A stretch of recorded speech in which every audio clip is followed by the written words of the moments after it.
Hello guys, ही जेकी असांजे किचन में तव्हां खां धोईंदड़ खूबसूरत माई ॾिसी रहिया आहियो न, यकीनन तव्हां इनखे मासी सम्झी रहिया हूंदो।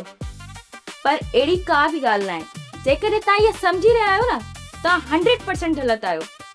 चरी आहे छा? ही बि को व्लॉग ठाहिण जी जाइ आहे? है दीदम न दीदम सफ़ा गुड़ीदम। व्लॉग ठाहिण जे लाइ जाइ जॻह जी ज़रूरत न आहे हूंदी, बस कंटेंट जी ज़रूरत हूंदी आहे। हिन मतलब छा? तू तो भी व्लॉगर है, यूट्यूबर है, गूगल ते सर्च कर, मतलब भी खबर पइजी वेंदी। हेलो गाइस, महल भी आहे ऐं मौक़ियो बि, छो जो असांजे घर में हिकिड़ो ख़ासि महिमान अचण वारो आहे। तोखे त सिर्फ़ कंटेंट घुर्जे, सिर्फ़ कंटेंट घुर्जे। न पाड़ो ॾिसंदी आहे, न साड़ो ॾिसंदी आहे, न छित ॾिसंदी आहे। Hello guys. अच्छा, मूंखे त कंहिं ॿुधायो ई न त घर में महिमान तो अचे।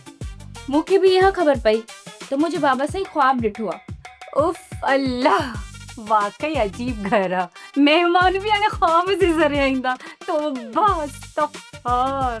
बस मूंखे कंटेंट ठाहिण जे लाइ इंफॉर्मेशन जी ज़रूरत आहे त महिमान तव्हांजी तरफ़ां अची रहियो आहे या माइटली माउ जी तरफ़ां। हाँ, बाक़ी तयारी त ॿई तरफ़ हली रही आहे।